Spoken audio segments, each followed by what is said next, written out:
Hello everyone, welcome to Club Live here on Club at 22, the Rangers podcast. We are live on YouTube tonight, so please subscribe to the channel. It is absolutely free to do so.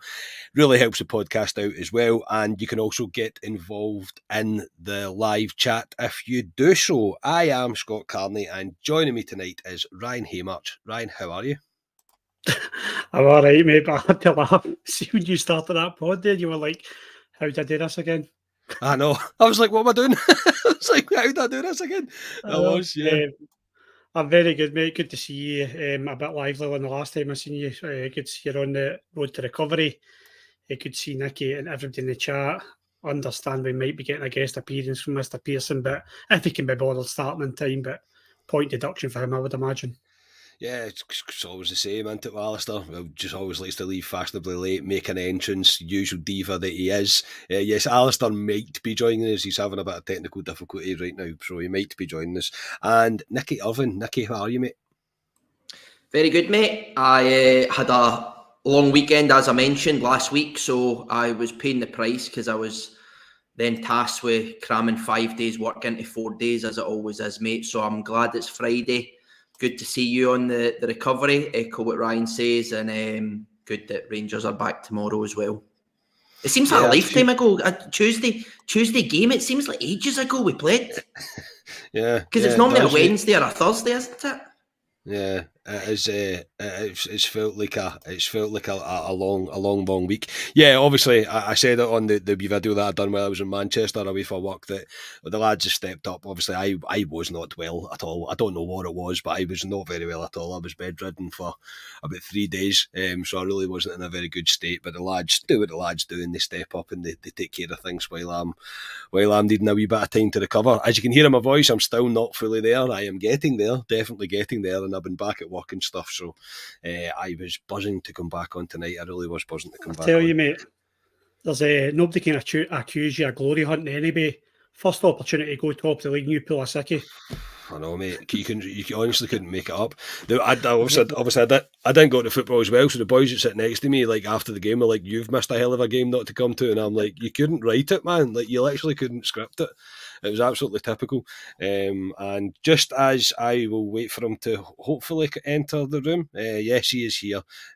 Alistair Pearson. Hi, Ali. Nice of you just to show up whenever you really feel like it's time for you to show up. Don't blame me. Blame the laptop, went into some sort of reset thing there. Didn't even think I was getting on for a second there, but I'm here. I'm sure all the viewers will be delighted that I am here tonight. Oh, aye. They'll be absolutely buzzing. They'll be delighted to see you, mate. Absolutely delighted to see you. So let's get into things. Also, we'll round up the week of Rangers and we'll look ahead to the Scottish Cup game against Ayr at Ibrox tomorrow evening. We'll start with a win over Aberdeen on Tuesday. Rangers winning by 2-1. Goals from Rabbi Matondo and Todd Cantwell.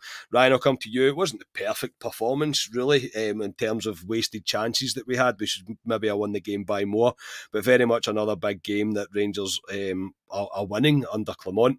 You really have to say that the mentality change that Clement is making is quite evident for us all to see now.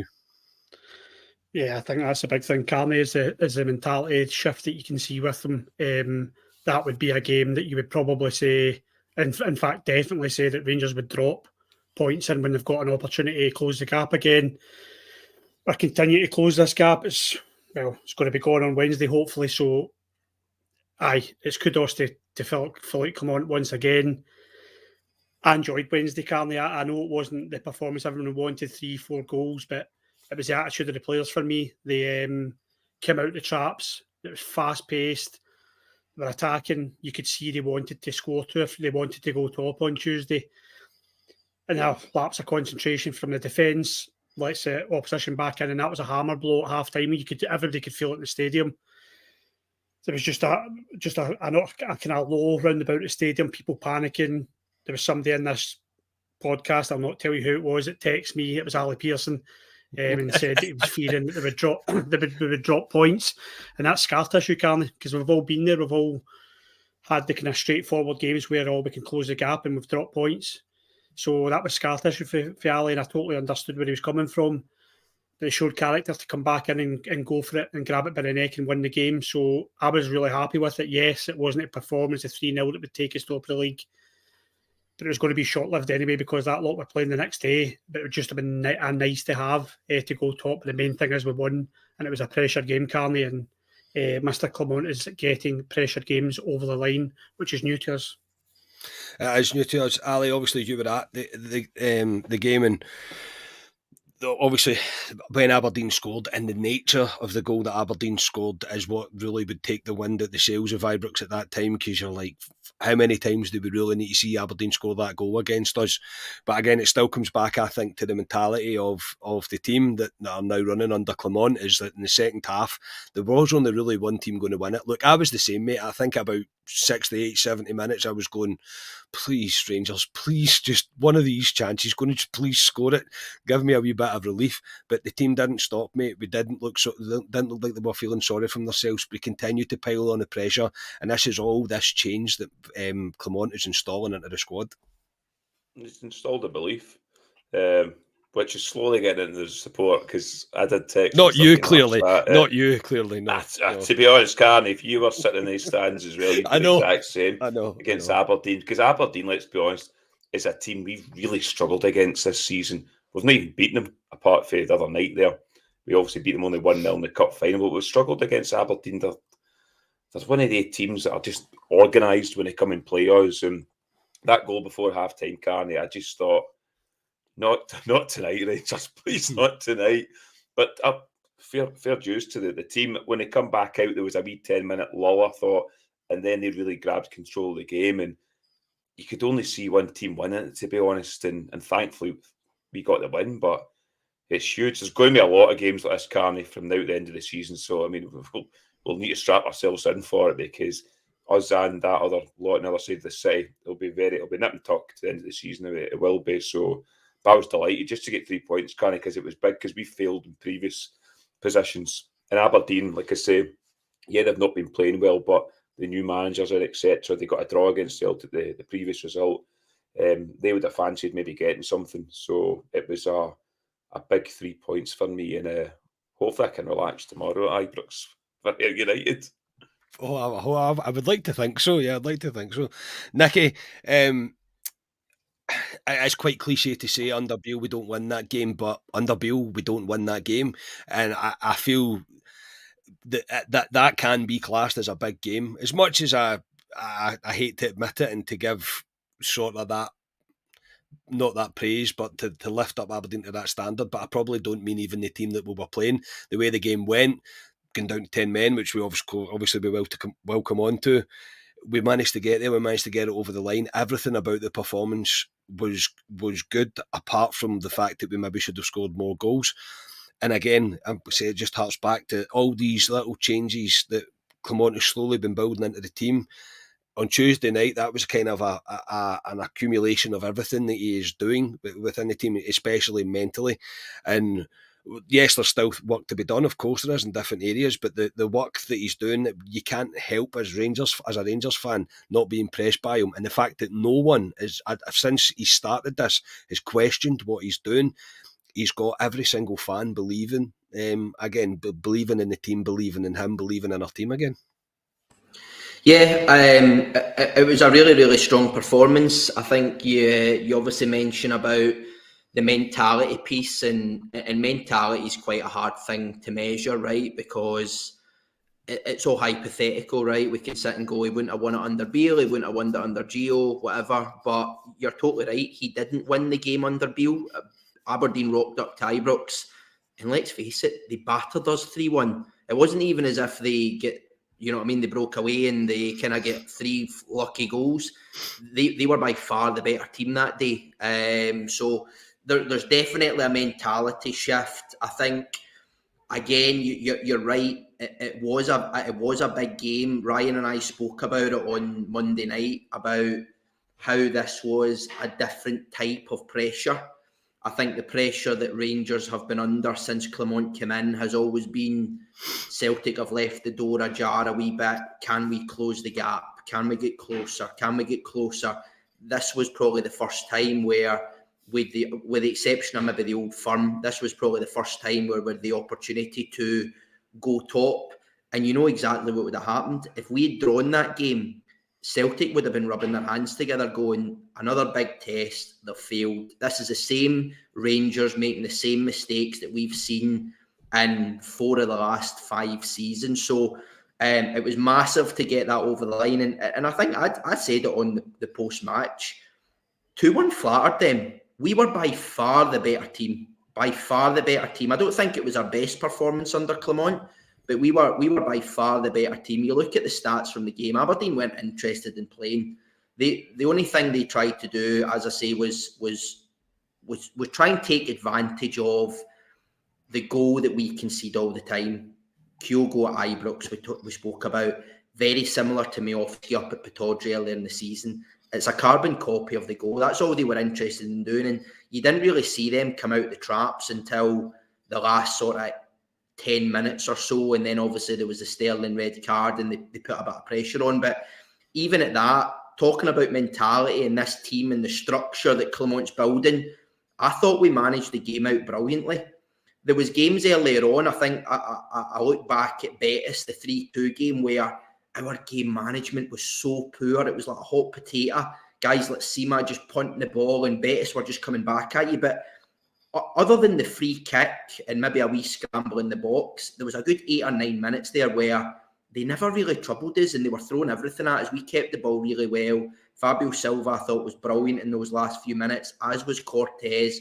Really mature performance. And yeah, it's a really big result. As Ryan says, it was probably only going to be short-lived. I did think it was probably going to be tougher than we thought. Aberdeen, it irritates me that they always make a game of it. We would respect Aberdeen more if they just come out and went, do you know what? We effing hate you guys and we want to beat you more than anybody else. Everybody would respect them more. Do you know that way? But yeah, listen, brilliant 3 points. It got a level for at least 24 hours. And as the guys say, we've got a brilliant opportunity on Tuesday night. I think Tuesday night officially to go top again. Yeah, just quickly, Aldo, thank you very much for, I think you said you just had to renew your membership. Thank you very much, mate. Very much appreciated, Aldo, for your continued support. Really do appreciate that. Aberdeen are that tin pot, Nicky, that if they beat Rangers the 4 times that they played them in one season and finished second bottom, they would be happy with that league. They would be happy with their season. That is how bad that they are. So me as a fan, it would infuriate me because they only show up when they play against us. Every other team that they play, they're very rarely any good, especially against Celtic, even though they did do us a favour, I suppose, against, well, I could say I seen the second half of the, what's the highlights even, what's the second half of the game when they played Celtic at Pittodrie, and Celtic were not very good at all. They really weren't. Let Aberdeen in when they really should have had the game out of sight. But anyway, we're not here to talk about them. I think really the only test now that we'll all be, instead of 99% on the Clement train, is there's only one test left, and it's the Old Firm. He's proved that he can win, but he can do big games in Europe. He's proved it a cup final. Okay, it was against Aberdeen. Fine, fair enough. But he still proves that he can do that. He's proven these games that are big games in the league to close gaps, to take opportunities, to make sure that the pressure is getting put back on them, to make sure that we're actually in a bloody title race for once.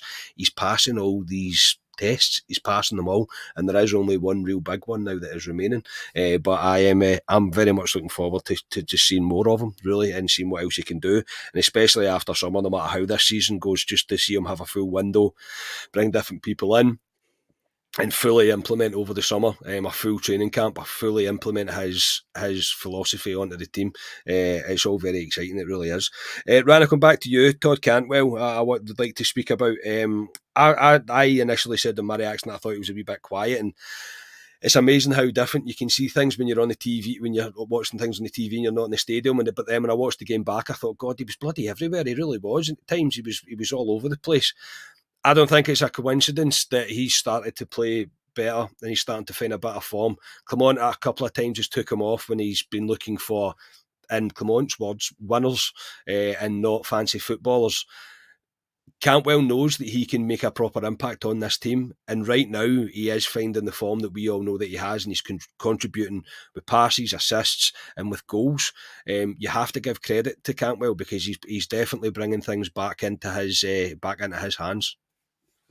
Yeah, Nicky and I spoke about it during the week before the Aberdeen game, and rightfully so, he's getting plaudits at the moment because I said before Christmas, I think it was before the Old Firm game, I said I felt Cantwell was at a bit of a crossroads in terms of his Rangers career. Was he going to excel and become a kind of hero to the fans, or was he going to fade away like a lot of these English players that come up here, give it plenty and just don't produce it on the park and become a kind of comedy figure, really, if anything.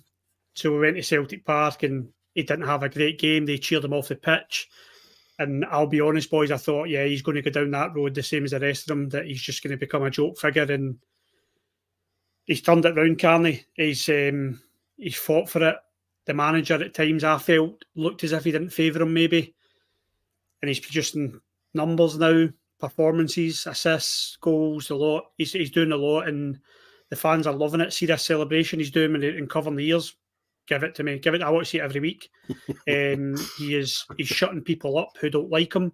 He's shutting people up who do like him, me.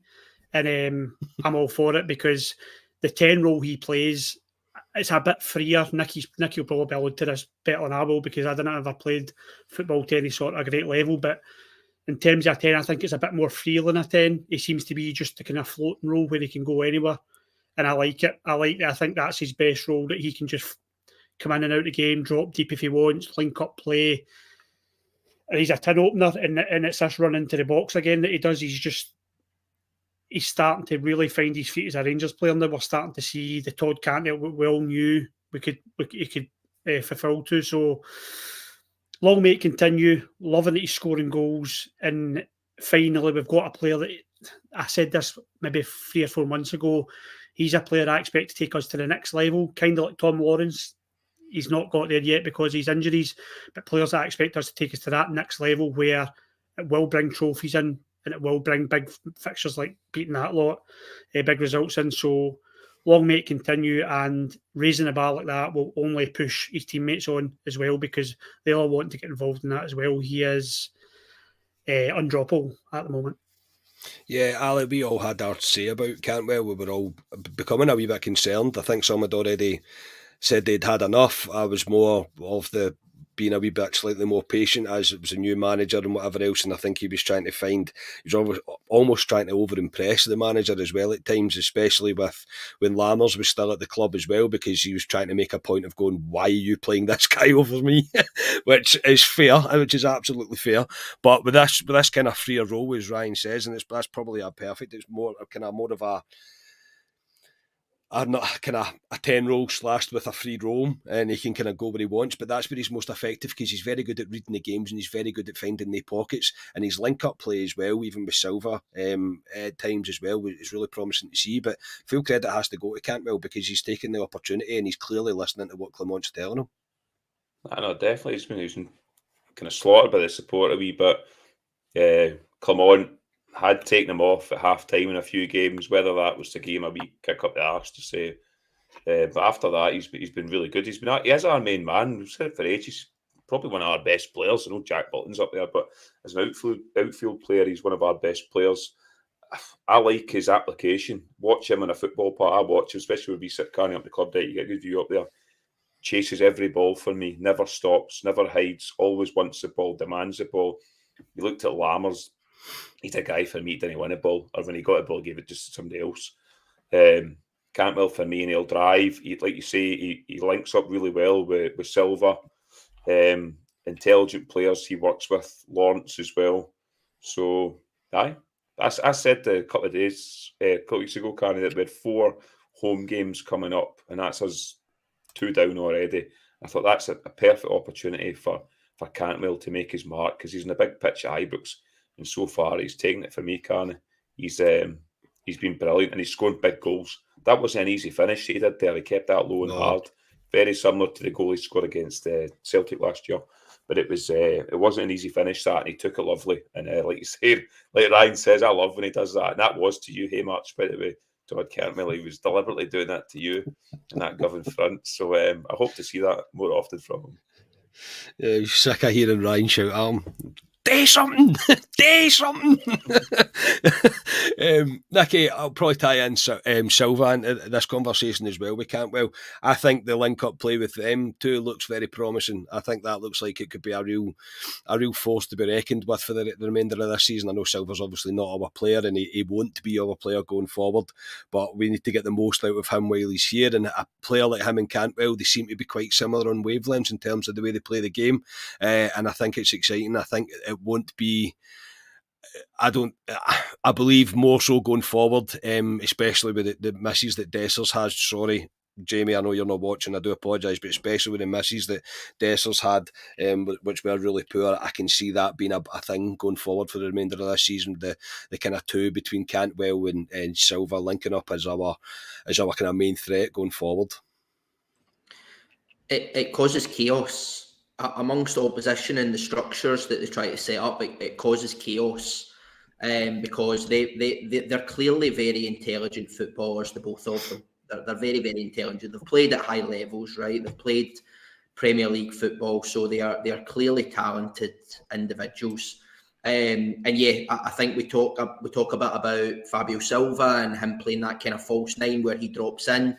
I think it might have been yourself, Ryan. We spoke about Cantwell and how he needs to do those kind of runs. I think it was his goal in the last game where it was very Scott Arfield-esque, where he kind of does those runs into the box. So yeah, I mean on Dessers, I actually thought he was all right for the 50 or 55 minutes that he played. I actually thought he was all right in terms of his kind of hold up play, and he got into a few tussles in the centre of the park, and he came out with the ball most of the time. And I thought, you know what, he's doing all right. But the problem you have with Dessers is the second half, we were 5 or 10 minutes into it before he came off the park, and he get presented with a brilliant opportunity again, didn't he?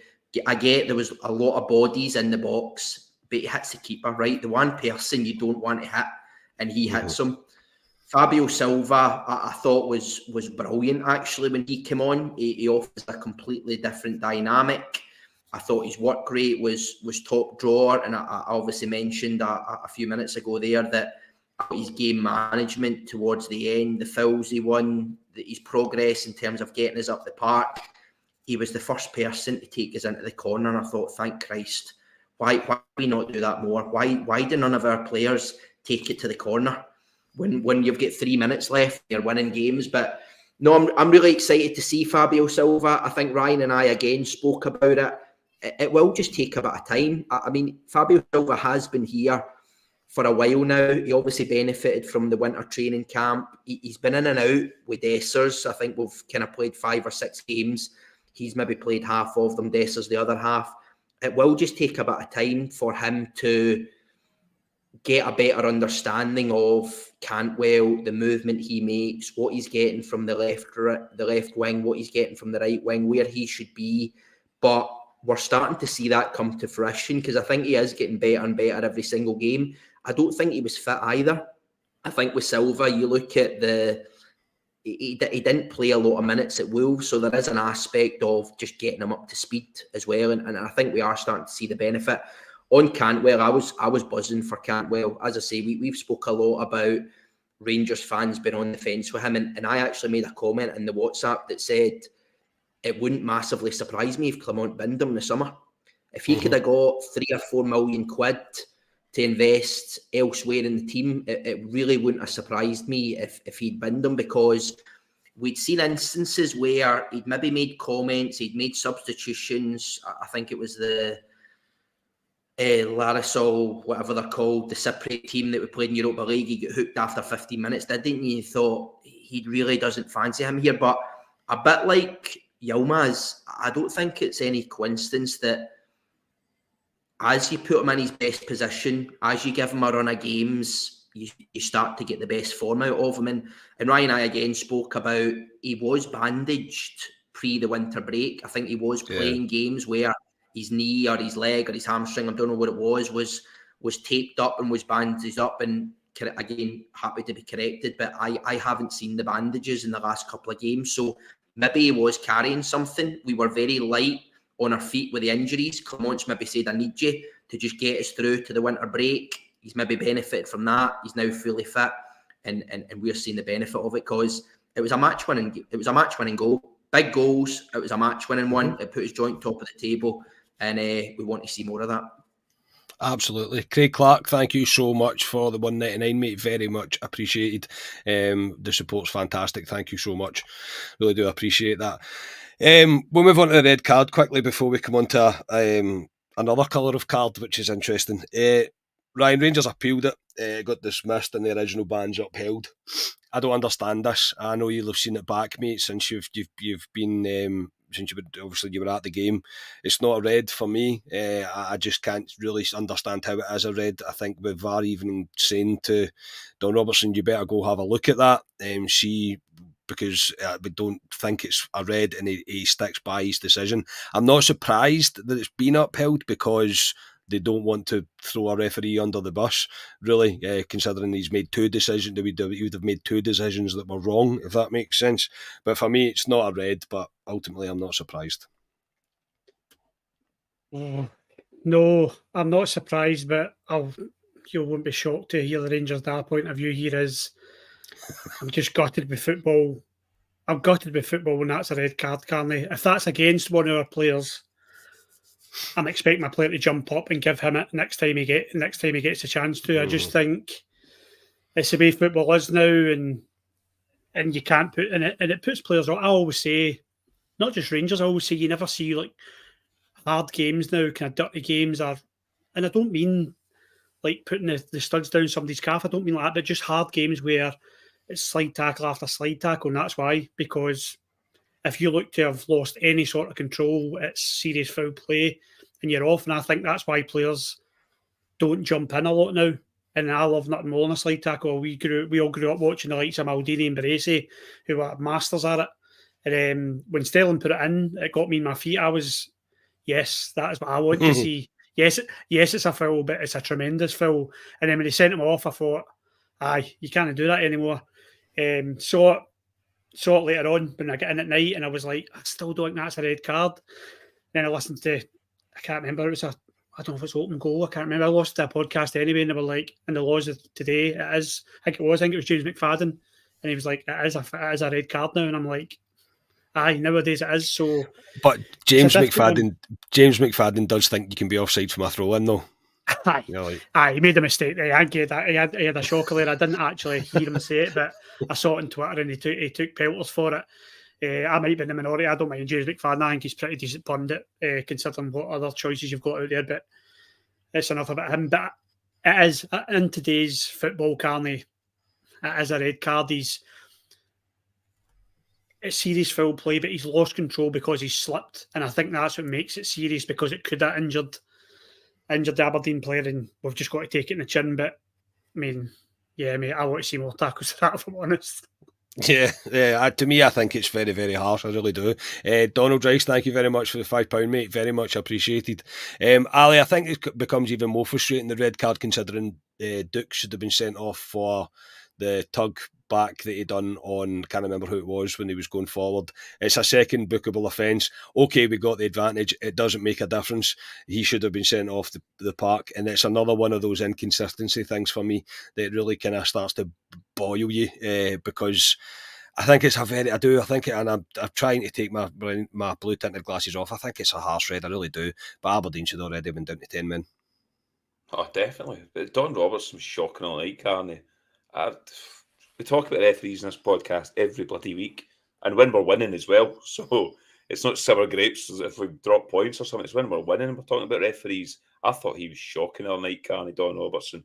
It's Aberdeen's game all night was play acting, falling on the ground, all this nonsense. But that's a second yellow all day long, Carney. It's shocking. The Sterling one for me, it's not red for me, but as Ryan says, the way the game is now in terms of these rules, and you've got VAR, players are scared to do things now. And there's worse. I've seen worse ones than the Sterling one in terms of it shouldn't be red cards. There was another one this week where one of other teams, I'm not sure who it was, and it was never a red card as well. And they got a red in the Scottish League. So it's not a red for me, Carney. No chance. But it's just the way with VAR at the moment. It is the way with VAR. And I say I'm just not shocked that they decided to just double down on the ref's decision, really. Even if I do think it was harsh, because he would have made a decision wrong twice. Before I come to Nicky about blue cards, yes, blue cards, you heard it. It's time for a word from our sponsors. 2024, no, that's the wrong one. Excuse me while I find the right one. Roses are red, violets are blue. Trim your balls and your date will thank us too. I've not actually read this through fully, by the way, so I don't actually know what's about to happen to me here. Valentine's Day is knocking, and Manscaped is a remedy for what the Love Doctor altered. The Love Doctor. The all-new Performance Package 5.0 Ultra, designed to elevate your grooming game and shine like the heartthrob you are. Join the 10 million men worldwide who trust Manscaped with our exclusive offer. Go to manscaped.com, get 20% off, plus free shipping with the code CLUB at 22. Let's talk about the hero of Valentine's Day, the Lawnmower 5.0 Ultra. This electric trimmer features skin-safe technology guarding your V-Day treasure against any grooming mishaps. It also comes with their brightest LED spotlight yet. Perfect for precise grooming, even in the trickiest of spots. It's waterproof too, making shower shaves a breeze. This package also features the Weed Whacker 2.0 nose hair trimmer, Manscaped liquid formulations, and 2 free goodies, the Shed travel bag and Boxers 2.0, because comfort is king of all. And for a happy ending, there's Manscaped Refined Cologne. It's the Valentine's Day touch to your grooming routine. Elevate your grooming routine and set the stage for a romantically smooth celebration. And for the bearded kings, Manscaped brings you the Beard Hedger Pro Kit, designed to shape cheeks and maintain beard styles, giving you that suave look for your romantic moments. Get 20% off and free shipping with the code CLUB@22 at manscaped.com. That's 20% off and free shipping with the code CLUB@22 at manscaped.com, because your grooming upgrade awaits, ready to charm your Valentine's dates. It even rhymes. How good is that? Thank you to Manscaped for the... Yeah, brilliant, mate. Absolutely excellent. I couldn't believe it. I love Doctor. I was like, what? I didn't read that. I didn't read it before we done it. No, thank you to Manscaped for the continued support of our podcast. They are fantastic to us. Their stuff is brilliant. I say it all the time, but their stuff is absolutely quality. If you use our code as well, you're supporting this podcast. So we thank you, everybody that continues to do so. And we thank you, Manscaped. And I also thank Snaky Bear for the £2 and Des Mason for a tenner.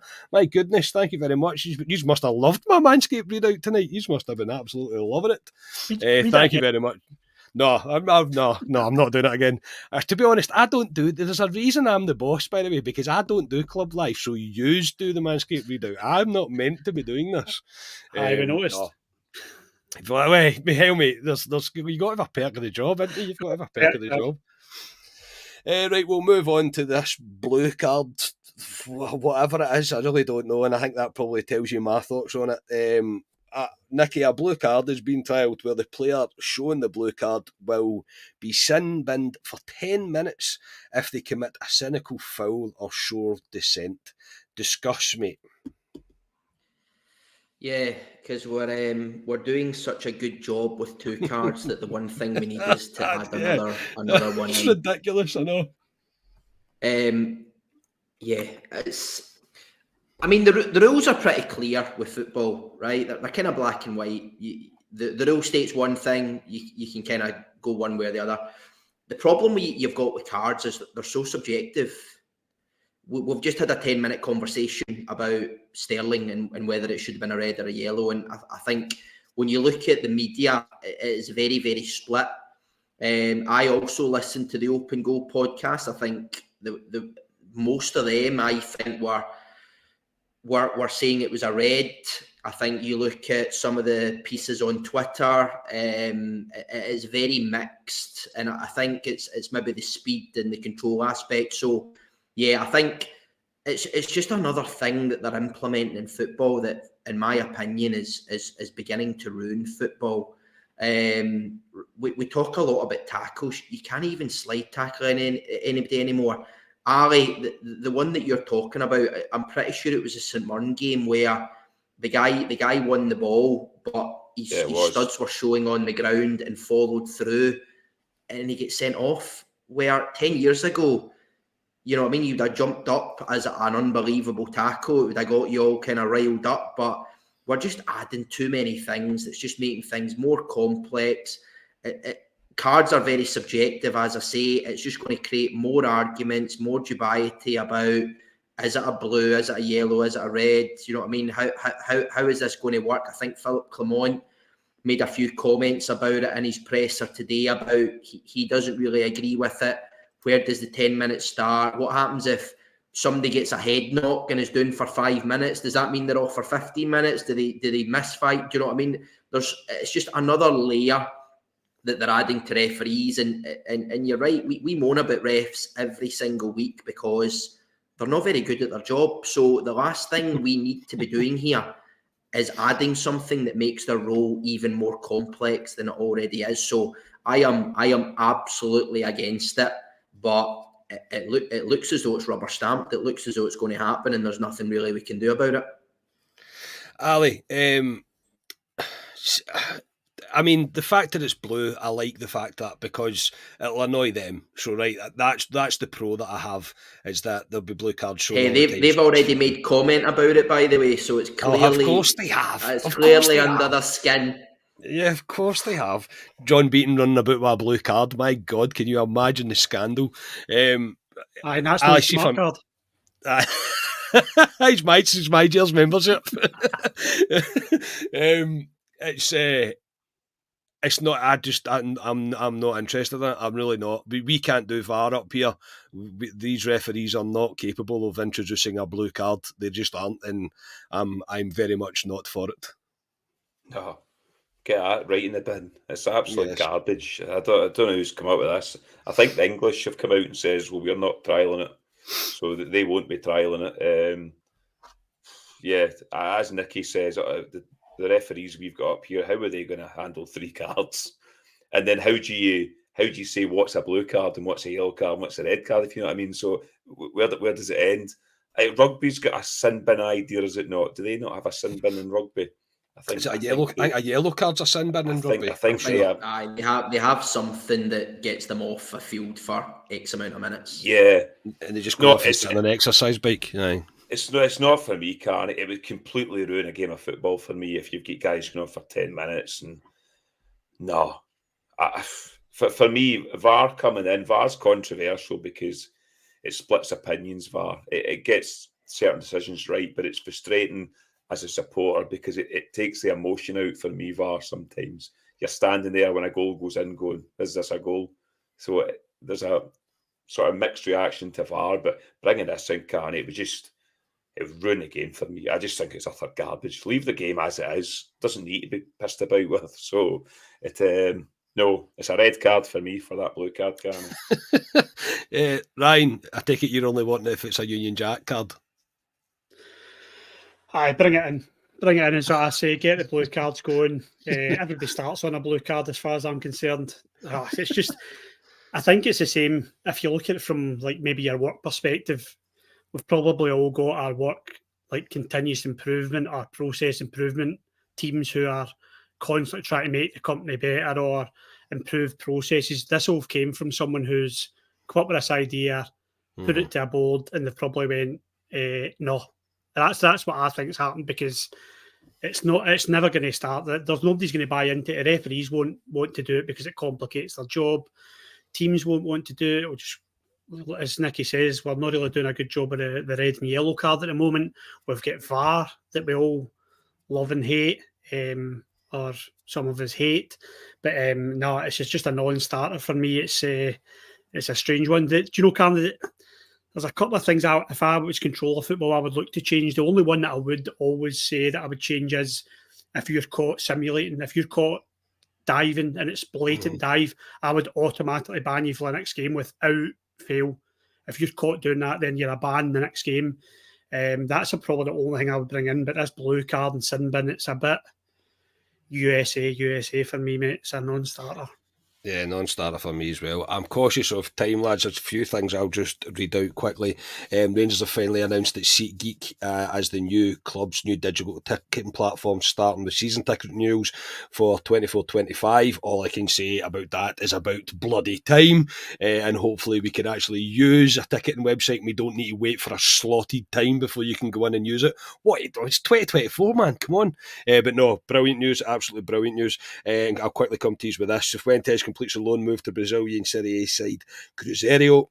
No obligation to buy, but this will pretty much spell the end of Cifuentes, I would have thought, at Rangers. Ryan, going back to you, just another signature from the MLS. It didn't work. Billy, thank you so much. Sorry, I've just noticed that. Thank you very much from yourself and Grace. That's very kind of you. Appreciate that, Billy. But aye, Cifuentes, mate, just didn't work, and that'll be the end of him at Rangers. Yeah, and I would say I hope the end of us dipping into the MLS market. It's not a market I think is good enough for us to go where we want to go. No harm to him. He didn't get that many chances to play here, settle in, coming from another country, come here, settle in. You don't know what's happened in his personal life, but it just didn't work out. Anything I seen of him, I wasn't overly impressed with him. Wish him all the best wherever he goes after Rangers. But yeah, that's just a transfer. And it's good that Rangers have got him out.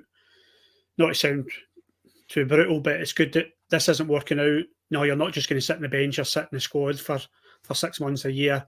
Go and get yourself a move elsewhere. And it's good business from Rangers. In terms of the ticketing website, Carney, I'll just echo what you say. It is about bloody time. Why do we not have our own app or something that's just so easy to use? Because that anybody that uses the MyGears and you apply for away tickets, that is a riot. So yes, but Rangers are making improvements off the park. We always praise this board for taking feedback. So yeah, that's another positive for me, Carney.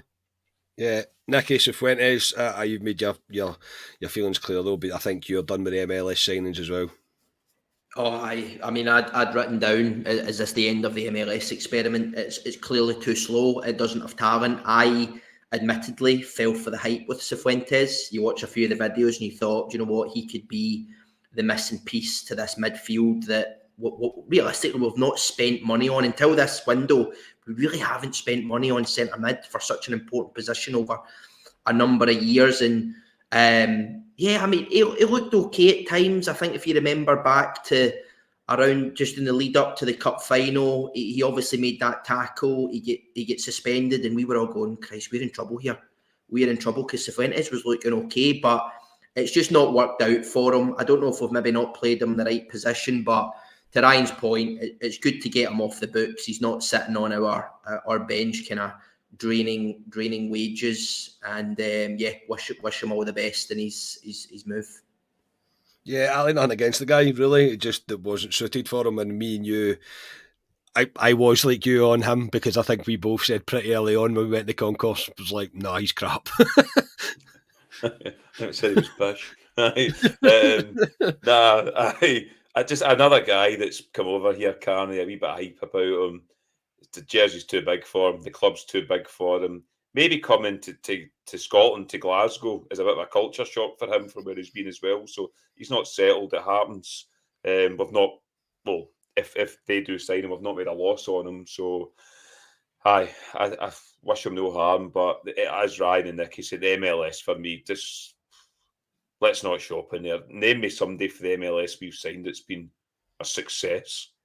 Even Edu way back, I would say was all right at that.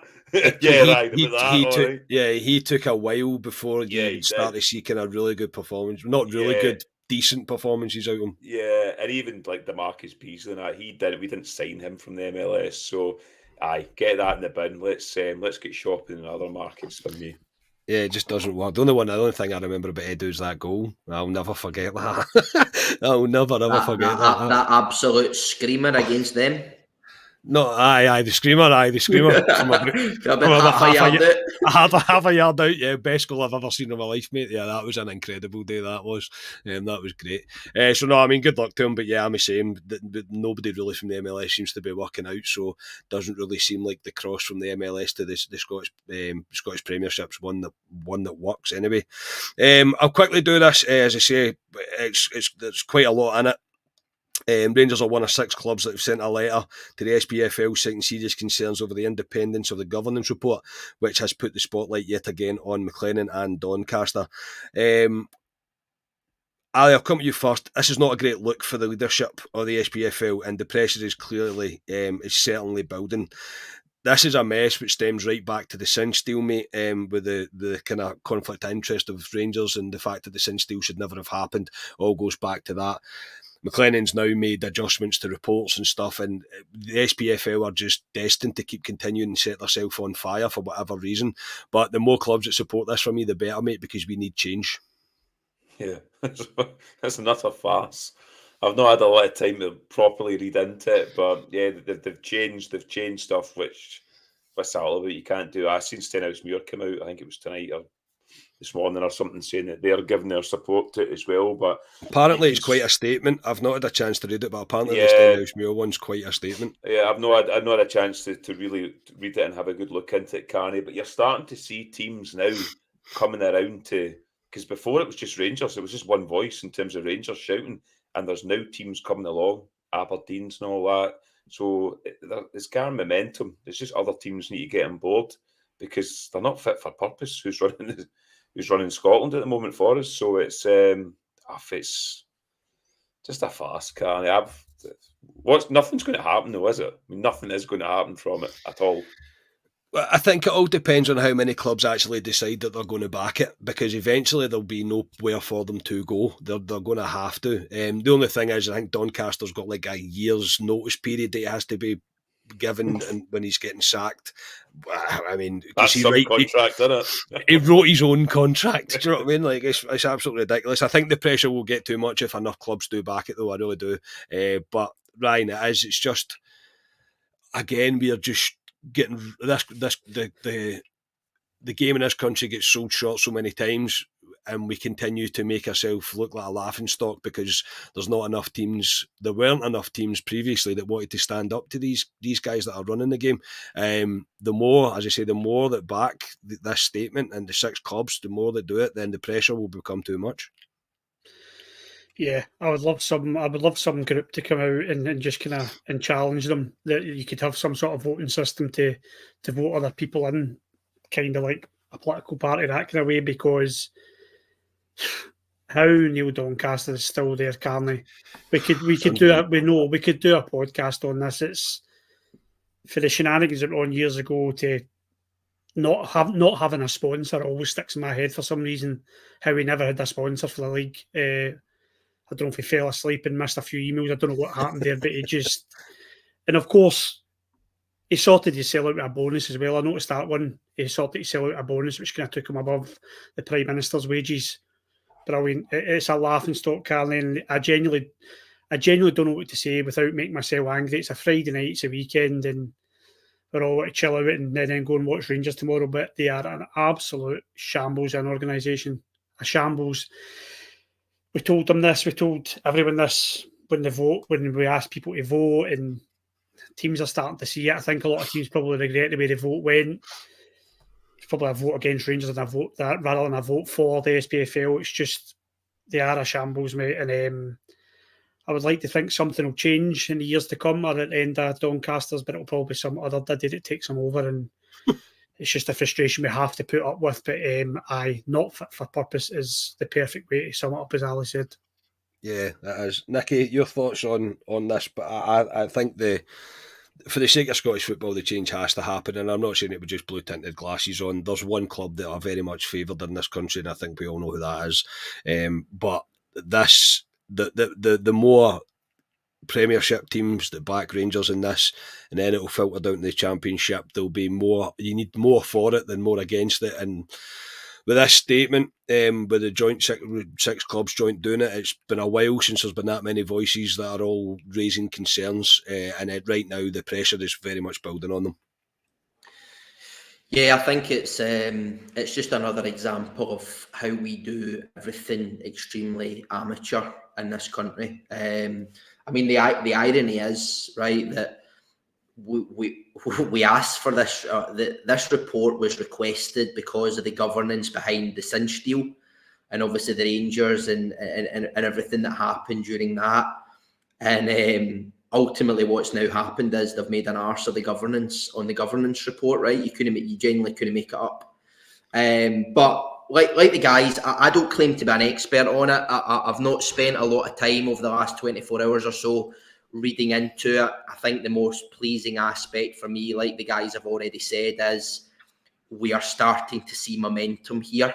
It is not just Rangers. We are starting to see other people jump on the bandwagon and say, do you know what?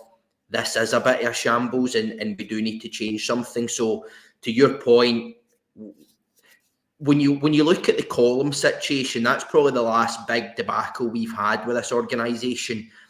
And I'm quite frustrated because we let that just petter out. I think we went in really strong to begin with. We've just let it petter out. And I would like to think that we will not do the same here, given that there is starting to be momentum. There's more voices. Hopefully the number of voices continues to grow over the coming days. And we should almost just back them into a corner. They need to make change. Continually, they have made an utter arse of big decisions looking after this league and this football association. So, yeah, hopefully that continues. As I say, the most pleasing aspect now is that other clubs are now starting to open their eyes to, let's face it, what Rangers have been telling them for a number of years now. Yeah, but it was always big bad Rangers' fault, isn't it? That's the way that the rest would like to look at it. But no, it's a good thing that there's support now for Rangers. It really is. Yeah, because we've been calling it for so long. And to be honest, I'm sick of talking about Doncaster McLennan. I really am. They're not fit for the purpose. It is as pure and as simple as that. So we'll see what comes of it. So we'll move on to the Ayr United preview. A member of the enemy is returning to Ibrox tomorrow, and of course I am talking about Willie Collum. Newly appointed manager Scott Brown brings his Ayr United team to Ibrox for the 5th round of the Scottish Cup. Our team also includes a couple of familiar faces, Ali. Your favourite, Jamie Murphy. You hated Jamie Murphy. And Aidan you hated him. And obviously, Aidan McGeady also plays for them. They're sitting 6th in the Championship, and the last match was a defeat at home to Dundee United, who are sitting top of the table. Ryan, the match is... They're trying to make a bigger deal of this as possible. The fact that Scott Brown's returning to the dugout. And Stephen Whittaker. Do you know what? I probably hate Stephen Whittaker more than I hate Scott Brown. I can't stand Stephen Whittaker. I really can't. Anyway, Will S, thank you very much for the 1999, mate. That's very much appreciated, mate. Thank you so much. But Willie Collum's coming back now, and Nicky mentioned that the Rangers really didn't keep the pressure up on that. It was requested that he wouldn't referee games going forward. We were all a wee bit maybe unsure about the kind of look of that and how that looks, I suppose, by the club to make that call. And Clement had made comment that he wasn't actually part of the decision to say that or to be part of that statement, which I think will change going forward, even though I can kind of agree where the club's coming from, to be honest, because Willie Collum is hopeless, truly hopeless. But who are you looking forward to seeing more, Collum or Brown? Oh, put your hands together. And also, what are you expecting from the game as well? First and foremost, in terms of Scott Brown, I genuinely can't. I'm not interested in Scott, but I genuinely don't. I'll just not pass my thought process. It didn't really bother me. I was more annoyed when he was a player. I was more annoyed at us for not giving him a hard time. I just thought he got away with a lot when he played with him, and never really bothered me that much, Scott Brown. But Willie Collum, listen, this is one we spoke about after the incident. I didn't agree. I don't agree with it. You should try to be in a position of a can of worms there. If you think the way that lot is forced they forced a referee to retire not that long ago. If you then start picking choosing referees, what's to stop them picking choosing referees? It opens a can of worms. Willie Collum is a terrible referee. I've always thought that for years. I gave an example the last time we spoke about him, that he gave us a penalty at Celtic Park without even seeing the incident. It was behind him. So it's not a thing that he favours Rangers or Celtic. He just is a poor referee. And he's got a catalogue of huge mistakes in big games, and he never ever gets... There's no consequence to his mistakes. And it's because we don't have a catalogue of top referees in this country. So Willie Collum just turns up at his work. He's like the kind of incompetent old guy at your work that is a bit shit now, should retire. Sorry for the language, a bit rubbish now, should retire, but the company need to just keep him going till he does retire. And that's what he is, mate. It's a joke. What I'm expecting from tomorrow is a lot of rotation, a lot of hungry players who maybe haven't been getting a chance. I'd imagine Scott Wright will get his chance tomorrow. Players like that, and hopefully see some of them taking their chance, because competition is good, especially when you're playing the way we are just now. And I want to see some goals as well. I want to see some goals because Ayr aren't a great team, and I am not massively favourable of them. They're obviously my hometown, but for many reasons I'm not massively favoured of them. So I'm hoping we get 4 or 5 goals tomorrow, Carney. I would very much like that. And it would be nice to hear a wee song about Scott Brown, let's be honest. Yeah, it would be, mate. Yes, of course it would be. If you're tuning in to watch the game on the TV, when you see the referees warming up, which you inevitably will, because the focus will become on Collum, you'll see a very angry man in the Govan front shouting. That will be Ryan. That definitely will be Ryan. Nicky, your thoughts ahead of the game tomorrow night? Yeah, I think likewise, Scott Brown. It's kind of past, right? It's all in the past now. I did quite like Clement's comment today saying, "Oh yeah, I've heard Scott Brown loves Rangers," just to kind of try and wind them up a wee bit. But no, I'm excited for tomorrow. I think naturally they will come as massive underdogs. They will come to frustrate, but it's an opportunity for us to make a number of changes. Likewise what Ryan said, I think I always tend to read quite a lot into who does the presser. I think Scott Wright was on duty today with Clement, so I expect him to play. I think there was also a comment made about Diamonde and was it Cortez, I think, that they will be in. They're maybe not ready to play 90 minutes, but I would probably expect to see them. So, yeah, I'm excited. I'm looking forward to seeing new signings. I think Diamonde, we haven't really seen yet. I think he was really unfortunate. He came on the other day, done an unbelievable wee flick, and then I think Sterling gets sent off, and it kind of disrupted the structure a wee bit because he was then kind of having to defend a lot more than what we should have. But no, I'm really excited for tomorrow. Likewise, I hope to see a lot of goals. I hope to see 5 or 6 goals in an ideal world, and yeah, put our place into the next round. Absolutely. Ali, your thoughts ahead of the game? Justin Muir, sorry, I just noticed that. Ali, take it away, please. God bless America, Justin. He's one man I'd bring over for America, I'll tell you what. That's true. Aye. Justin, he deserves to come over, mate. He definitely. That's a transfer that would work out. No, thank you, Justin. Very much appreciated so much. Your thoughts ahead of tomorrow night, Ali, and you can do your team and your score as well once you get to after your thoughts. Looking forward to it tomorrow. It's a nice time, the 5:30. We never get the 5:30, so it's nice when I get a couple of beers before. So no, looking forward to it. Ayr United, they'll come, as Nicky says, they'll come to frustrate. It's up to Rangers to get the first goal. After that, they'll need to come out because it's a cup game. So I'm expecting goals. I'm expecting rotation. I'm expecting to see new players start as well, Carney. So yeah, my team for tomorrow is, I think McCrory will go in goals. I would have rested Tav, but because Sterling's injured, I did think you could maybe bring young King there, but I'm going with Tav at right back. Did you mean suspended? He's not injured, is he? He's suspended. Yes. No, suspended. Sorry, did I say? I was like, did I miss something today? I was like, no, he's. I was like, God's sake, no, he's suspended. Clement text doesn't say he's injured. No, he's not injured. He's suspended. So yes. So no, McCrory in goal, Tav at right back. Goldson, Suter, Barisic, I think, might come back in. obviously we play Wednesday night. Middle of the park for me, Carney. John Lundstrom comes out for me for a break. Ryan Jack comes and plays that position. Diomande starts. Cantwell just in front of them. Cortez on the left. Silva in the middle. And yeah, I think Scott Wright. I agree with Ryan. I think Scott Wright might play in the right. That's my team. I'm going to go 3-0 Rangers and Silva to score first.